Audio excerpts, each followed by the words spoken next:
12 months after we had this motion. I would have wished that the circumstances were different, that we were discussing more serious issues that touch on the lives of the common people of Meru. And I say that as a voter in this region and as a person who expects service delivery from both the governor and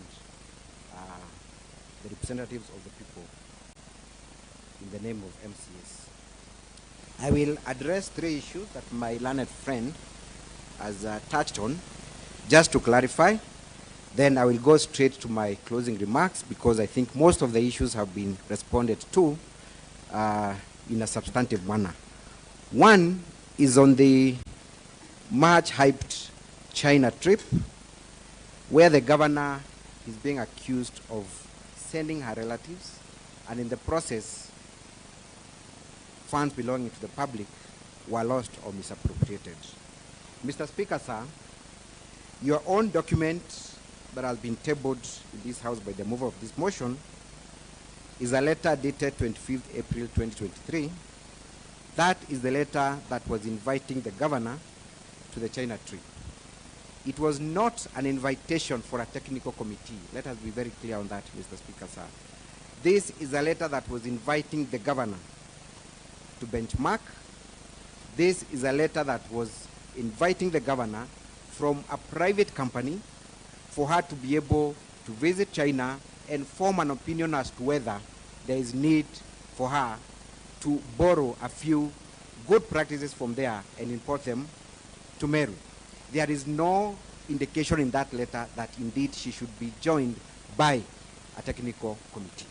If you may allow me read, Mr. Speaker, sir, paragraph 1 says, "We are delighted to invite you and your distinguished members to visit us in China for you to witness and benchmark our state-of-the-art linear accelerator machines designed and manufactured in China in reference to our planned cancer treatment center in Meru." Mr. Speaker, sir, the mover of this motion should have indicated what was the essence of this visit.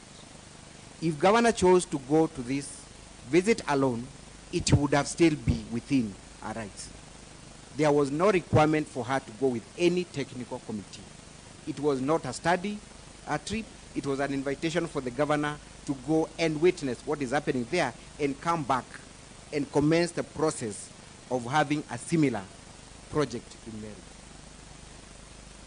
Secondly, Mr. Speaker, sir, the second last paragraph of that letter is very clear on who was footing the bill in this trip, and says, "You are expected to visit us in late May and June for a minimum of 1 week. We will cover all your expenses, that of your entire delegation in China, including travel, hotels, and meals." So how then can we fault the governor for using public funds in a trip that was privately funded by a private company in China that wanted to come and invest in Meru? Surely, honorable members, we are not being fair.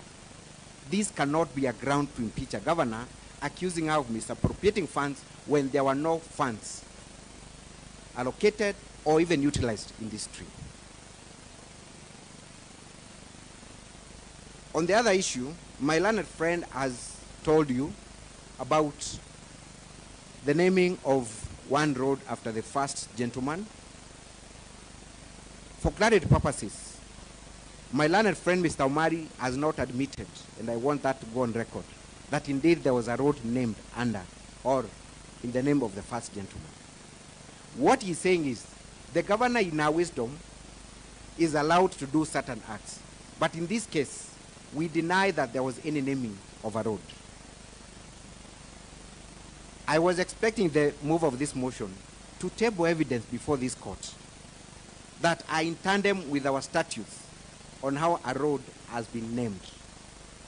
When I walk along the Meru streets, Nairobi streets, and any other street, there are clear signages that indicate Jorincheke Street, Moi Avenue, Tomboya Street. I invite the mover of this motion to show me one signage that reads Muregabaichu Road. None. So how is it that we are talking about naming a road that has not even been named at all? Where is that signage? Where is that instrument in the hand and seal of the governor naming that road, so that then we are able to accuse her of breaching the law? A Facebook extract is what was produced. The governor states that that was just a humorous comment on social media. Does that constitute an executive order? Does that constitute a government directive? It does not. So we cannot then rely on social media extracts and then accuse the governor of having done or not done a specific act. Let that be clear. And I was expecting the move of the motion to be able to do that. The other issue that I want to address before I go to my closing remarks is the issue of contempt of assembly. And allow me to state this. This particular count does not exist under our statutes. I was expecting the mover of the motion to show us which particular standing order, which particular statute, which particular provision of the Constitution the governor breached by failing to appear